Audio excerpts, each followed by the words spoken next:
Okay, you're very welcome. Time to talk Gaelic football here on Off the Ball, and in particular this seismic game that we could potentially be witnessing in Ballybofey on Sunday afternoon. Donegal taking on Tyrone, and basically it's an All-Ireland quarter-final. It's pretty much knockout football, a place in the All-Ireland semi-finals at stake.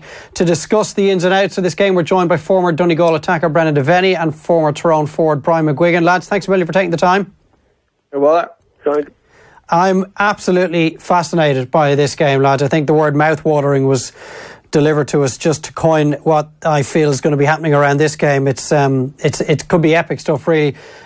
The rivalry, Brendan, in your eyes, it makes it very special that it's a derby game, that it's two sides that have played each other several times over the last few years. But how much ill-feeling, real genuine niggle is there between Tyrone and Donegal at the moment, in your opinion, particularly when you take into account the issues they've had at underage level over the last couple of years, where Declan Bonner's been at the heart of that at minor and under 21? Is it bubbling along under the surface even now?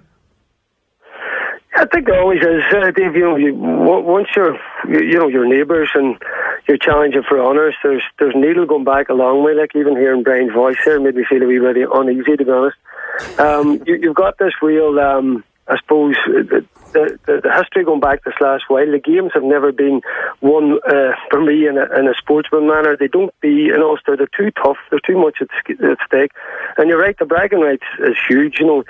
I'm just thinking back actually to some of the things that happened in Ballybofey in the championship, and particularly with Morgan 5 years ago in the freeze, and he was asking whether he should come out or not. He'd scored one, missed a few, and he kind of put the ear up to the crowd, and you felt a real niggle coming from the terrace about that, and the Donegal fans were all waving him up. It was a very funny thing to see, maybe not so much for him, but there is that stuff going on in the background. We're crossing over back the border all the time, and yeah, between the last few games, Tyrone certainly had the upper hand in terms of championship. Before that, Donegal having back-to-back championship victories. Tyrone have had that now. The league game earlier in the year as well. So Tyrone are kind of moving up the gears. But Donegal, I suppose, are trying to catch up, particularly after the hammering of last season. So yeah, I think at the minute they're a bit of a step off Tyrone. Is it fair to say, Brendan, this is the biggest game ever held in Ballybofey? You could argue for that, I suppose. Yeah, I mean, when you think about it, it's only ever first round games, be there. So they're never at that level of importance. You're on about a semi-final and all that's gone in the season, and all that's gone through the two teams. So a massive game, and everybody's, of course, Dave's talking about this massive record at Donegal, since not beat since 2010-21 league and championship games. But I'd argue, David, there's never been a team that has come better prepared or ready to win like this. And as I say, even looking back to those championship games, in 13 and 15 where Donegal won, Donegal were in better shape. Tactically, Tyrone were never ready to go that final step, and they did it in 2016 in that horrible Ulster final, but they were like, right, we're going to go the same as you, we're going to mirror you, we're going to grind it out, and they did grind it out, in fairness to them, and they won the game. It was a horrible match, but since then I think Donegal, with retirements and changes over of personnel, have dropped down a few gears. This season they've come back in a lot better shape. But as I say, Tyrone, as I say, in the last couple of championship games have been too good for us. Yeah, they've had the upper hand, Brian Little, in the last couple of seasons, all right. Going to take you back to 2011. We'd Enda McGinley on Off the Ball during the week, and he was talking about a pretty infamous comment made by Ryan McMenamin to some of the Donegal players. This was in the winter of 2011. Have a listen. I was doing really with that match, and the tension and the physicality of that game was something else. The Tyrone-Donegal rivalry has really come out of really nowhere. The famous comment, and I heard it, and it was in McGuinness's book, I think, about Racing McMenamin, a non-game in Eden Dork. It was a sort of a secondary pitch in Tyrone because the main pitch was I think, waterlogged. And we were beating Donegal, and there was a wee bit of tension, and Racey says to them, you'll never amount to nothing, is your chokers as such. And I remember being in earshot of it, and you sort of always knew Donegal's talent, and I sort of winced. I thought, Christ, Ricey, don't tempt fate there. Don't poke the bear. But as far as that comment went back into the Donegal dressing room and was like a catalyst for McGuinness's whole turnaround of that squad, and then they changed. Then they beat Mickey Hart in Championship 3-4 times in a row, which simply no other team has done. And McGinley there. Brian, it's a hugely significant moment, you kind of feel, given the timings of that surrounded that particular game. It's just weeks into Jim McGuinness's reign. No doubt he would have seized upon that in a big way. Do you remember that day itself? Do you remember the comment, or were you elsewhere on the field? I can't say I mind those comments happening. Maybe Donegal would have made more out of it than we would have. And obviously with Jim McGuinness' psychology background, he would have used any tool possible to get Donegal going, because before that, I never would have had any real rivalry with Donegal before 2011. I don't know whether Brandon was playing that day or not, but 2004 we went to Ballybofey to play a McKenna Cup final, and I would say we turned in our greatest ever team display of that era. And it was only a McKenna Cup final, but it's ironic, and it was probably Cormac's last game he was playing for Tyrone before he died, and it was maybe a case of it was meant to be that day. But we had no fear at that time of going to Ballybofey. In later years, it was always a place I hated to go to, and you go there and there's an intimidating atmosphere. You're in the change rooms. That whatever reason it is, Tyrone always seem to get put in the wee small box of a changing room. I don't know if that's a Donegal tactic, and then because you need two changing rooms, they put you into like a handball alley. So I don't know why Donegal get the same treatment in Ballybofey. I couldn't imagine it. But 2011, after that incident, you could see that Donegal was a changed team, and we had to approach our game differently. It was the first time in 2011, the championship, we played them later on in the year. We actually had to devise a plan to maybe come up against the Donegal style of play, where everybody crowds out the centre. We tried to walk the ball out to the wings, and I felt we were a better team than Donegal in 2011. We just didn't convert the scores when we got them out to the wing, but you could definitely see a change in attitude of Donegal football. Yeah, I think it was the goals that killed you that day. I think Donegal only managed 2-6, but they eventually won the game. Brendan, is that day talked about at all in Donegal folklore as one of the early signs that things were starting to change under Jim McGuinness, that he would have taken that sort of a comment and used it to bend the will and the minds of these Donegal players that he'd just taken charge of? I know, Dave. I think all them stories only come out when a team wants success. What about the team that gets beaten in the final that year or comes close? You don't hear stories. You only hear these stories, and then people think, yeah, that really counted.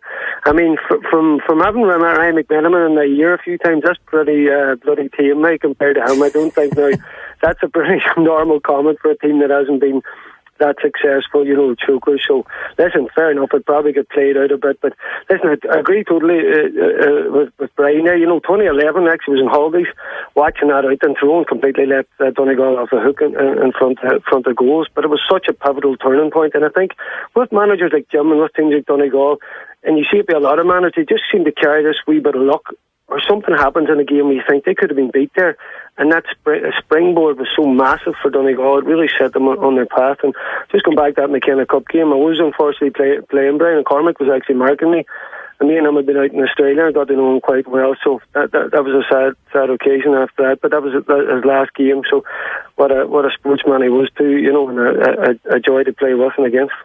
Yeah, it's an interesting one. That's pretty sad as well. It was Cormac's last game in a Tyrone shirt before he died.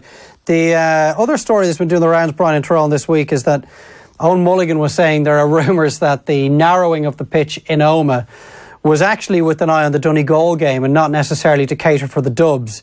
They wanted to mirror the parameters and the perimeter of the pitch in Ballybofey as much as they possibly could. Do you want to shed any light on that for us? I only really read Owen was talking about it. I didn't hear that before, and I was actually surprised that Mickey would have used Sky to probably for the blame of the shortening of the pitch. But did he think Sky wasn't going to come back and retaliate if it wasn't true? But I was surprised at Mickey. But he done his usual thing this week where he just completely neglected the question when it was put down. But it actually is a good idea and plan for the Donegal match, because there was a good chance that Tyrone was going to get beat by Dublin, and it was going to be a do or die situation against Donegal, and it's great. And this is what the Super 8s has been made up for, to produce matches like this. Not that like the dead rubber games we're going to have in the other side of the draw, but this is a typical championship game, typical Ulster championship game, and I'm sure it'll not fail to get the heart going on a lot of supporters and the teams. So, Brennan, let's get into maybe some of the matchups and the tactical aspects to this game. If you're to take the last time we've seen both of these teams, we've a picture of Donegal waltzing through a really disappointing Roscommon challenge, and Tyrone probably getting Dublin's measure in the last quarter of the game and getting very close to coming right back into the game and snatching a point. The oxygen that Tyrone have thrived on at times this season, particularly against Roscommon and most notably against Cavan, are these turnovers enticing the opposition to bring the ball in towards their own 45, then taking it off them and counter-attacking at real speed. Dublin didn't allow them that for most of the part of the game. Monaghan definitely didn't allow them to do that. How do Donegal make sure that they don't play in that sort of a naive manner and they give Tyrone that impetus that they thrive on and their system is essentially built on?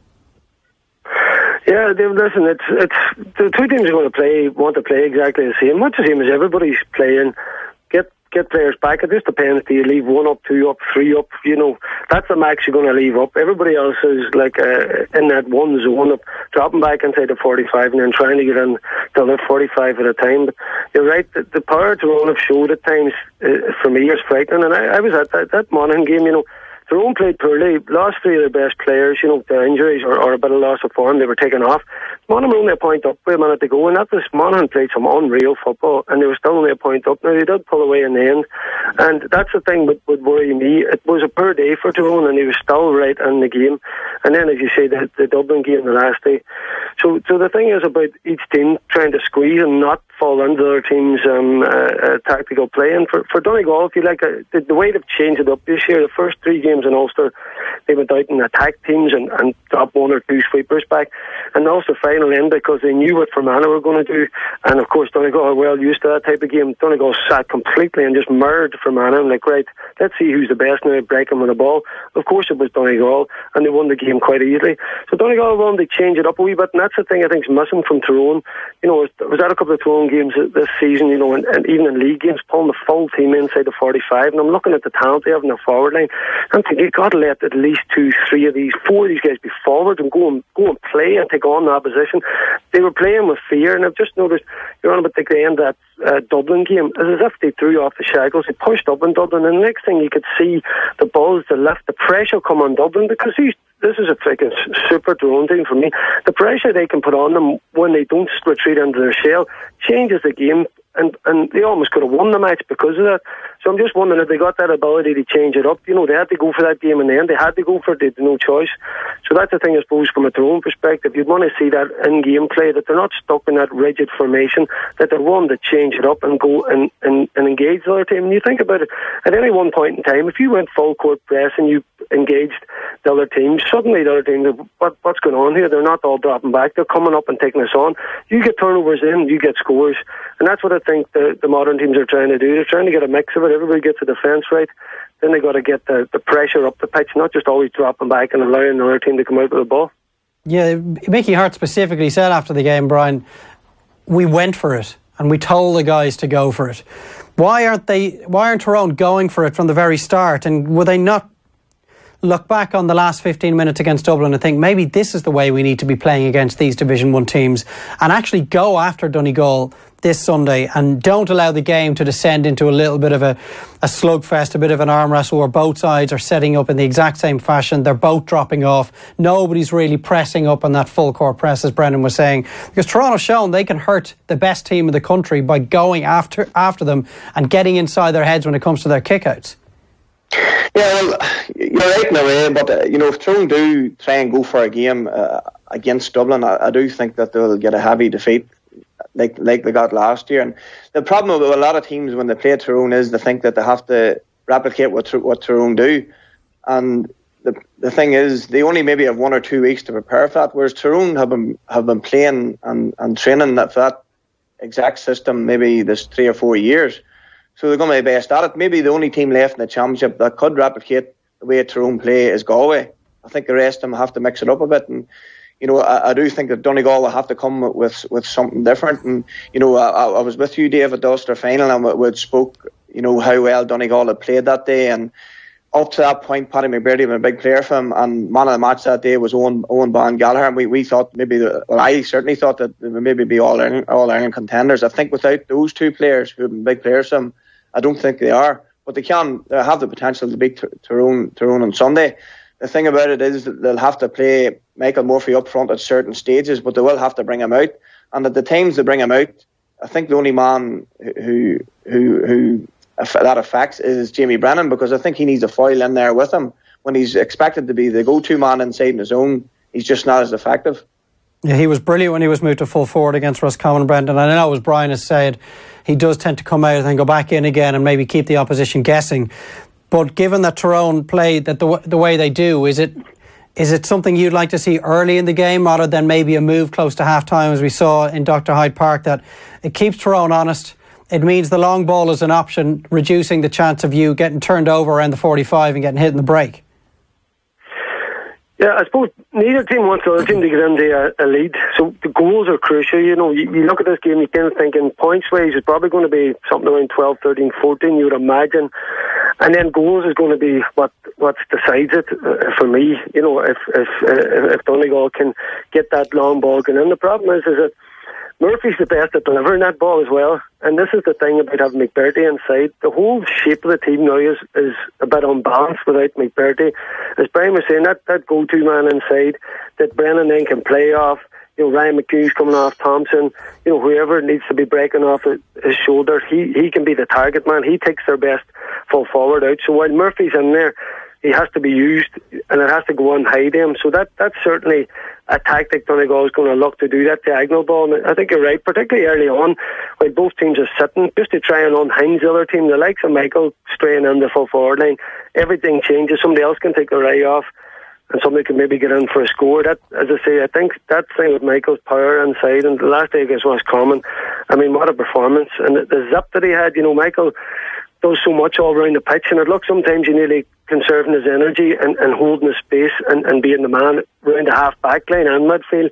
But he really went at Roscommon, you know, and they just had no answer for him, you know. And I think Roscommon's problem is a wee bit light. I don't think that's an issue with Tyrone, so it'll be harder to break through that defence. And as Brian's saying there, Tyrone are at this defensive. So the thing that leads Tyrone haven't perfected yet is their forward play, in terms of releasing enough players forward in a tight game like this here, and how they get the mix right. But certainly defensively, they're right on the money. And for Donegal's players, you know, they're still forming as men. To break through that line is going to be very difficult for them on Sunday. That's what they're going to have to do. It has to be quick ball, coming at pace to find gaps, because there'll be very little gaps coming through our 45.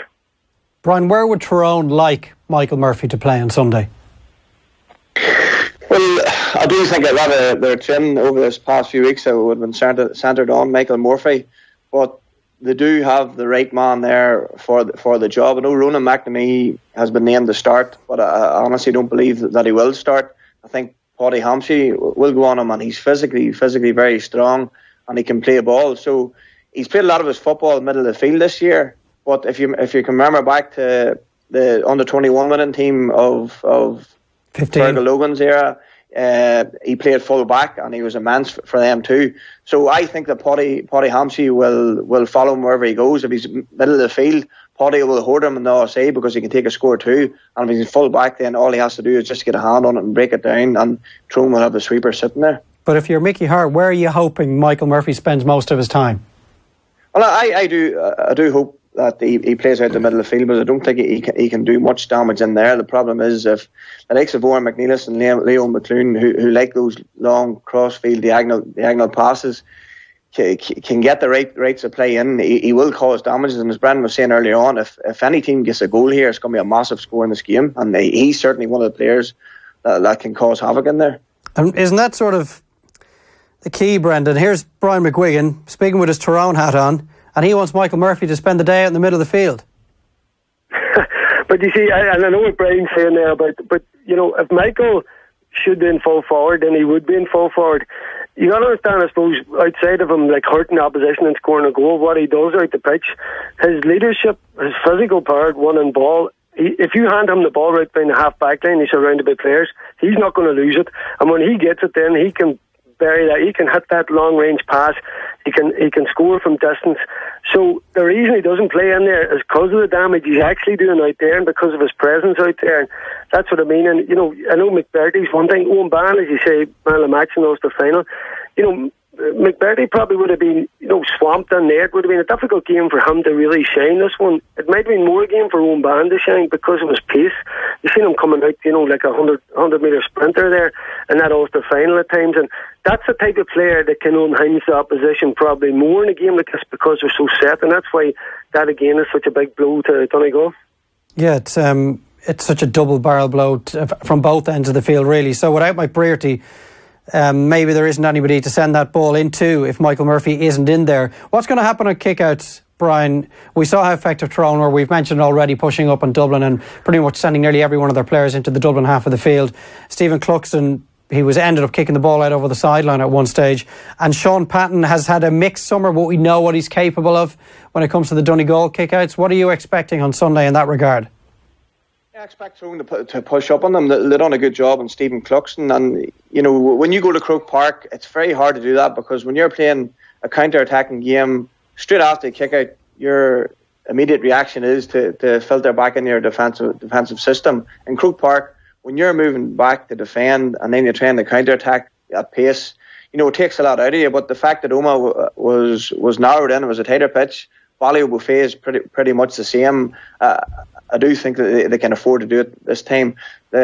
Sean Patton's been a great weapon for Donegal this year, but when the likes of Ballybofey mightn't just suit him because he's not going to be able to find the pockets of space to set up the counter-attack. So I do think Tyrone will push up. Will Donegal push up on Niall Morgan? I think they will. They've been doing more of that this year. They have been more attacking and more forward-thinking under Declan Bonner. So I do think that they'll push up too. So you will have a more orthodox 15 against 15, hopefully, at times. And if that happens, Brendan, winning the ball around the middle of the field, and we're seeing it becoming more and more of an important factor of the game. It's at times you think you're watching a game from 10, 15, 20 years ago. Who is going to have the dominance in that area of the field? I guess it comes back to Michael Murphy. That's why Donegal will probably look for him to spend a bit of time out the field, because if both sides are going fully pressed up on the opposition's kickouts, you're going to need someone in the middle of the field to actually win clean ball. And I know the likes of Ower McNeish, for example, he can do it. Liam McClune can do it. Langan's a big guy as well, but none of them are probably better than Murphy. Yeah, Hugh McFadden as well. Yeah. I suppose, Dave, if you look at it, it might be an interesting stat to pull up. And in a big game like this, when was the last time a team lost the amount of kickouts in the game but actually won the game? That would be an interesting stat to see, because what I noticed with Donegal in a lot of them games there that they won this season, they won in the championship, absolutely bossed midfield, kickouts, long, short, whatever way it went, those earlier rounds in Ulster, Donegal and including Ulster final, and that was the platform for it. So and even against Dublin, Brendan, against Dublin they dominated those stats. They dominated those stats against Dublin. Huge amount of turnovers. If you were just going on the stats alone, you'd be surprised they didn't actually beat the Dubs.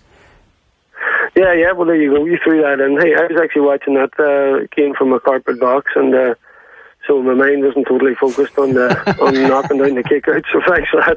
I could put that there. I'll put that in my stats book, Dave. So listen, I suppose Dublin's the one team, Dave, no matter what you do, giving them gaining possession or pushing up on kickouts, they seem to find an answer to beat everybody at the minute. But for the rest of the human teams out there, you're right, both teams going to crush up in that kickouts and go long, and then it's that fight out around the middle. But certainly, McFadden, McNeilish and Murphy, all well capable of winning clean ball. It's up to as Brian and him used to call it, the eights around that middle. Everybody needs to get in and fight for it. The hunger's the one. Sometimes you need a wee bit of luck, because that wee bit of a hand on a ball can change a game. So let's kind of get down into the nuts and bolts of it, Brian. How do you see this game going on Sunday? Who's going to win it and why? Well, Dave, 4 weeks ago, if you had asked me, it was going down to the wire and Donegal was playing Tyrone, I would have went for Donegal, but I just think Tyrone have too much on this time. If you look at Donegal and Declan Bonner, the one thing they're gonna really go at is the fact that Niall Sludden, Matty Donnelly and Peter Hart have been Tyrone's three men who have led them from the front all year. Donegal or Dublin's only team that stopped those three, so they will be the three that they'll pinpoint, and those three will be disappointed with their performances against Dublin, so they have a point to prove. I was actually down my local club summer camp this morning, and Mark Bradley and Kieran McGeary were there and was just talking about the preparations and that, and I was saying would they be starting if the likes of Richie Donnelly wasn't starting, and they were saying unfortunately. Okay, we've lost Brian hopefully momentarily there. Sorry Brian, you're back, are you? Yep. Unfortunately they've been good subs to bring on, although they don't like that title. Unfortunately they have been good subs to bring on. This is the strongest that Tyrone has been as a forward unit. When they have the likes of Mark Bradley, Kieran McGeary and Lee Brandon to bring on, I think it might come down to that, because the way the two teams play, it's very high intensity, and I think it's going to take the bench to win it, and I do think that Tyrone will have a stronger one.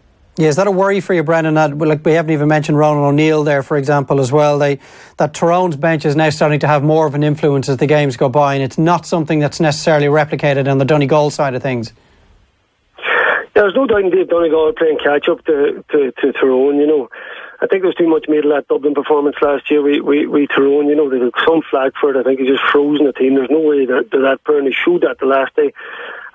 Physically against Donegal last year in Ulster, and I know Donegal weren't on their game properly. They put too much in the league, but I was just looking at that. You know, you're not on about big, you're on about size, you're on about explosive power, and Tyrone have that. Their age range is a wee bit better stage in Donegal. A lot of Donegal boys have kind of got the older and the younger mix there. The younger lads are still coming, the older lads are putting on a shift. So certainly all around the pitch, you would think that, 15 on 15, Tyrone probably have that slight edge in terms of that power and pace. And you're right, with Owen and McBurdy in there, I would give Donegal a slight nod, adding into the super record at Ballybofey.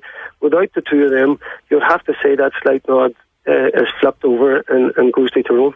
Yeah, it's 2010 you have to go back to for the last time Donegal lost a league or championship game. They were beaten by Down 8 years ago. Brendan, pretty much from the start of this conversation, I am getting the sense that you're bigging up Tyrone here. Like, do you give Donegal a real chance of winning the game, or are you just trying to play a bit of mind games with McGuigan here? Everybody listens to you see, Dave, so that's you got to put the word out. Listen, just I've seen Tyrone play.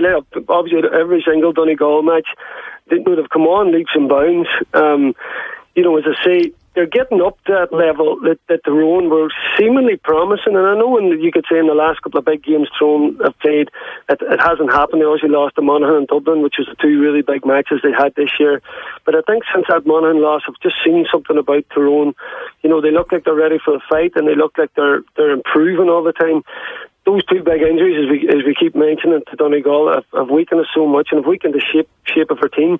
But listen, it's still a tight match. It's going to come down to the wire. If Donegal can pull out an unbelievable performance, you mentioned Sean Patton there, kick out, if Murphy plays the way he did the last day, and these young lads really step up the mark, you know what you're going to get from Neil McGee, from Ryan McHugh, from Paddy McGrath.